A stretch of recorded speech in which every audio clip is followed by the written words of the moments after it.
అండి నమస్తే, నా పేరు తిరుపతిరావు. మీరు చూస్తుంది రైతురాజ్యం యూట్యూబ్ ఛానల్. మనం ఈరోజు అయితే అన్నదాత కంపెనీ వాళ్ళది దేవరా ఫీల్డ్లో ఉన్నామండి. చూడండి, మీకు చేను అయితే చూపిస్తున్నాను. అన్నదాత అగ్రి సైన్స్ కంపెనీ వాళ్ళది దేవరా. ఇది లావు రకం అండి. చూడండి అసలు కాపు ఎలా కాసిందంటే అసలు మనం చెట్టు కూడా పట్టుకోవాల్సిన అవసరం లేదు. అంత గుత్తులు గుత్తులుగా అసలు ఎమ్మ చిక్కదనంగా, అసలు వీడియో దూరం నుంచి తీసినా కూడా మొత్తం కాపే కనపడుతుంది. మీరు చూసుకోవచ్చు. చాలా అంటే చాలా బాగుంది. ఎక్కడ వైరస్ ప్రభావం కానీ నల్లి ప్రభావం కానీ ఏం లేదు. చేలో చాలా నీట్గా ఉంది. చూడండి అసలు కాపు ఎమ్మ సెట్ అయిందండి. కాపు చాలా అంటే చాలా బాగుంది. ప్రతి ఒక్క రైతు వేసుకోదగ్గ విత్తనం అన్నదాత అగ్రి సైన్స్ కంపెనీ వాళ్ళది దేవరా. చాలా అంటే చాలా నీట్గా ఉంది.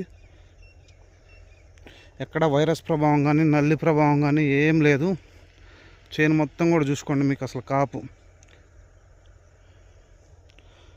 అసలు ఇప్పటికే దాదాపు 10 నుంచి 15 క్వింటాలు కాపు అయితే పడిపోయింది. చాలా అంటే చాలా బాగుందండి. రైతు మెయింటెనెన్స్ కూడా చాలా బాగుంది. అన్నదాత అగ్రి సైన్స్ కంపెనీ వాళ్ళది దేవరా. చూసుకోండి, మీకు అసలు ఎక్కడ మరక అనేది లేదు. కాపు కూడా అసలు కాయ చూడండి.